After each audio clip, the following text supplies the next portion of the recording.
problema não é falta de dinheiro e nem falta de disciplina. O problema é que a maioria das metas financeiras já nascem errado.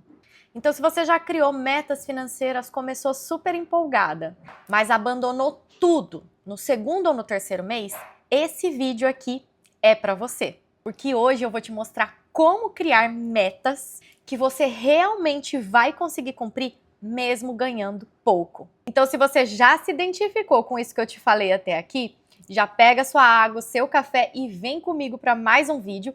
Mas antes de tudo, já clica aqui no botão do like para o YouTube entender que esse vídeo é relevante e entregar ele para mais pessoas.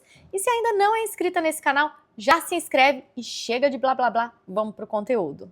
A verdade é que a maioria das pessoas acaba criando metas olhando para o resultado e não para sua própria realidade. Como por exemplo, eu vou guardar 1.000 por mês. Ou então, vou quitar todas as minhas dívidas em 6 meses. Vou mudar completamente a minha vida financeira. Só que isso, na verdade, não é meta. Isso é um desejo. Porque, na verdade, meta financeira que ignora a sua rotina vira uma autossabotagem. E sabe por que, na verdade, quem ganha pouco acaba se sabotando mais? Porque quando a renda é curta, cada erro custa muito caro. Então, quando você cria uma meta muito agressiva para sua realidade, você tenta cumprir essa meta, você falha, e aí você acaba mandando uma mensagem muito perigosa para o seu cérebro. Isso aqui não funciona para mim. Só que, na verdade, o problema não é você, não é o quanto você ganha. O problema é o seu modelo de meta. Então, o que a gente precisa falar aqui hoje? A gente precisa falar sobre metas possíveis, metas que estão de acordo com a sua realidade. Porque meta financeira boa não é aquela meta que impressiona. Como, por exemplo, eu quero esse ano aqui juntar 100 mil. Essa meta impressiona, mas ela é uma meta real e possível para a nossa realidade? Para a minha realidade, para a sua realidade? A meta financeira boa é aquela que você consegue repetir, é aquela que você consegue cumprir. E você precisa entender que a sua consistência, ela paga mais do que a sua intensidade. Vou te dar um exemplo prático aqui. Você guardar R$50 por mês durante todo o ano é muito melhor do que você guardar 300 por 2 meses e já desistir. Porque você não conseguiu cumprir uma meta que está fora da sua realidade. Então agora eu vou te dar um método em 4 passos para você encaixar isso dentro da sua realidade. O primeiro passo é você separar o que é uma meta e o que é um desejo. Por exemplo, seu desejo é viajar, ter uma reserva, sair das dívidas. Já a sua meta, ela é valor, ela é um prazo e ela é ação mês após mês. Então eu vou te dar um exemplo. A sua meta é fazer a sua reserva de 6 meses das suas contas pagas. Seu custo de vida total, ele é de 2.000. Vamos falar em 2.000 para a gente facilitar aqui as contas. Você tem um gasto fixo de 2.000 todos os meses e você quer fazer isso para 6 meses. Então você precisa de 12.000. E você pretende montar essa reserva em quanto tempo? Então já sabemos o valor. Primeira coisa nós já temos, valor, 12.000. Qual é o prazo para você juntar esses 12.000? Vamos trabalhar com o prazo de 1 ano? Então você já tem valor, 12.000, prazo, 1 ano, 12 meses. E aí a ação mensal. Qual que é a sua ação mensal? Todo mês separar 1.000 para a sua reserva. Como eu disse, você precisa adaptar isso para a sua realidade, tá? Isso daqui foi um número exemplo apenas. Você não precisa, se de repente o seu gasto é alto, você quer montar sua reserva e você ganha pouco, não consegue salvar um valor alto por mês, é melhor 50 com consistência do que nada. Ou então você guardar lá 500 no primeiro mês e não guardar mais nada. Então faça isso de acordo com a sua realidade. Se você quer montar a sua reserva, faça aí primeiro, como eu sempre digo, para 1 mês. Você já tendo 1 mês de reserva, você já respira tranquilo. Depois você aumente para 3 meses e aí você vai aumentando de acordo com a sua realidade. A sua meta é fazer sua viagem dos sonhos. Quanto você precisa? Você precisa ter clareza de tudo isso. Quanto você precisa para fazer essa viagem? Você precisa de 5.000? Quando você quer fazer essa viagem no Natal, no final do ano? Então você tem quantos meses até lá para guardar esses 5.000? E aí você divide isso por mês e aí você vai fazer o quê? Ação mensal. Deu para entender esse primeiro passo? Separar primeiro o que é meta do que é desejo e depois definir no desejo valor, prazo e ação. Segundo passo é você entender que a meta, ela sempre nasce no mensal.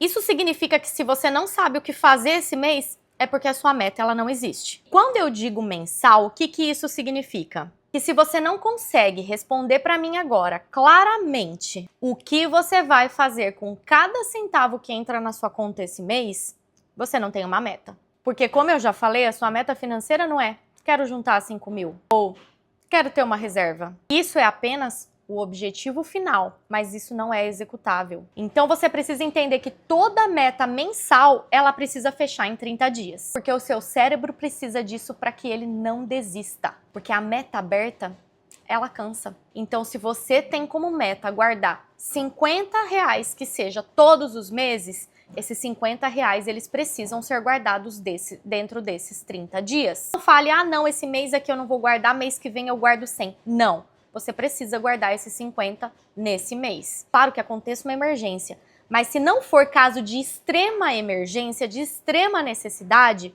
se for para você comprar uma peça de roupa, você deixa de comprar essa peça de roupa. É porque eu preciso ir no mercado. Tenho certeza que você tem alguma coisa congelada aí no seu congelador, que tá aí há meses. Aproveita e utiliza, mas guarde esse dinheiro para você criar constância, para o seu cérebro entender que você precisa fazer isso todos os meses e isso se torne cada vez mais natural. Outra coisa que você tem que entender é que se você decidir pular direto para a meta anual, você acaba paralisando, porque você vai ver aquele número muito maior e aquilo te passa uma sensação de impossibilidade, sabe? Aquilo se torna mais distante e aí, consequentemente, você vai se auto-sabotar. Então, lembrar que fazer isso mês a mês é extremamente importante, principalmente para o seu cérebro, para que você crie constância. Passo 3.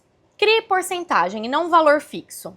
Porque a primeira coisa que você tem que entender é que quem ganha pouco não pode criar meta muito rígida. Por exemplo, 5% da sua renda é melhor do que zero idealizado. Se você ganha pouco, se você de repente tem uma renda que é muito variável e é baixa, a porcentagem ela pode te ajudar muito nesse passo. Às vezes você criar uma meta com valor fixo pode ser muito mais rígido para a sua situação. Como a gente já falou, tudo que é difícil o cérebro acaba tendendo a ignorar. Então talvez no seu caso a porcentagem se adapte melhor a essa situação. Por exemplo, guardar 300 todo mês para você pode ser uma coisa mais difícil, mas talvez guardar 5% da sua renda seja algo mais fácil. Porque no mês que você ganhou mais, você vai guardar ali os 5%. No mês que você ganhou um pouquinho menos, você também vai conseguir guardar os mesmos 5%. Se teve um mês que foi muito bom e você consegue guardar mais, ótimo. Mas a sua meta tem que ser os 5%. 1%, 2%, o quanto você definir, desde que você cumpra ali todo mês com a sua meta. Por isso que eu bato sempre nessa mesma tecla. A meta ela tem que ser de acordo com a sua realidade. O passo 4 que fecha tudo isso que a gente acabou de falar aqui, a meta ela tem que caber dentro do seu orçamento. Sua meta ela não pode competir com a sua sobrevivência. Você não pode colocar uma meta que você sabe que vai comprometer as suas contas, que vai comprometer a sua qualidade de vida. Isso claramente vai fazer com que você se sabote na primeira oportunidade. E a maioria das pessoas desistem porque elas não criam espaço para uma vida real. Porque imprevistos acontecem, cansaços, pequenos prazeres, falhas pontuais. Precisa colocar na sua cabeça que uma falha, ela não invalida uma meta toda. Mas você abandonar a sua meta, isso sim. Então, mesmo que você falhou, porque no começo você vai tentar se sabotar, você vai falhar um mês ou outro, mas entenda que isso é um processo. Você não pode desistir desse processo. Então vamos falar como você não vai se sabotar de forma prática? E essa é a parte mais importante de todo esse processo. Não importa o quanto você vai gastar, o quanto você ganha, o que importa é como você não vai se sabotar mais. Primeira coisa, você pode fazer metas em camadas. Como assim, Ana Paula? Você pode definir 3 metas.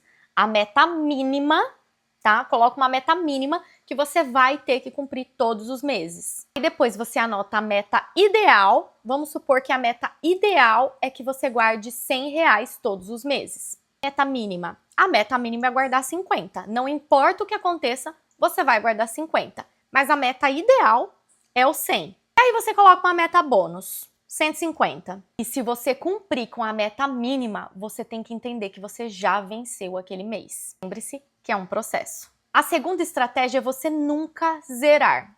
Mesmo que naquele mês aconteceu imprevistos, você não teve nada, você guardar R$10 já mantém o seu hábito vivo.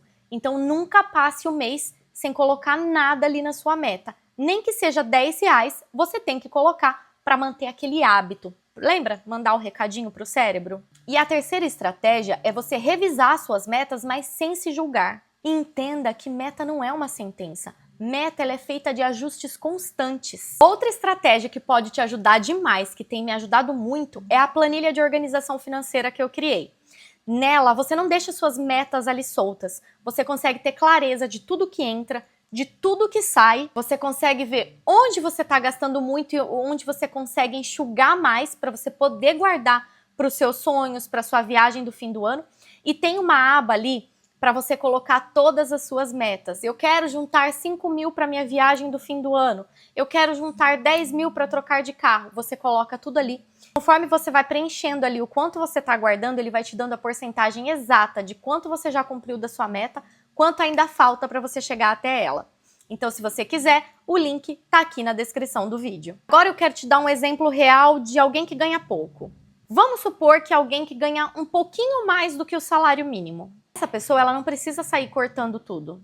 Ela não precisa virar outra pessoa e ela não precisa e não deve viver na escassez. Ela precisa de metas que sejam pequenas, repetíveis e honestas. E entenda de uma vez por todas. Quem ganha pouco não precisa de um milagre, precisa de método. Outra coisa muito importante que você precisa fazer é ajustar a sua mentalidade. Na verdade, tudo começa aqui. Você acha que você é uma pessoa que ganha pouco e nunca vai conseguir ter uma reserva? Você nunca vai conseguir ter uma reserva. Lembra que começa aqui. As metas financeiras, elas não servem para te pressionar. Elas servem para te organizar, para te dar clareza e para te dar direção. Se essa meta que você colocou, ela te gera ansiedade, é porque na verdade ela está mal construída. Então, se você quer parar de começar e desistir, comece criando metas que respeitem a sua realidade. E já começa se inscrevendo aqui no canal, porque como eu sempre digo aqui, você encontrou a sua amiga sincera que te fala não aquilo que você quer, mas aquilo que você precisa ouvir. Mais uma vez eu te peço, clica aqui no botão do like, ajuda muito na distribuição do vídeo. Se você chegou até aqui, eu quero que você digite aqui nos comentários. Progresso financeiro não é sobre velocidade, é sobre direção. Um beijo e até o próximo vídeo.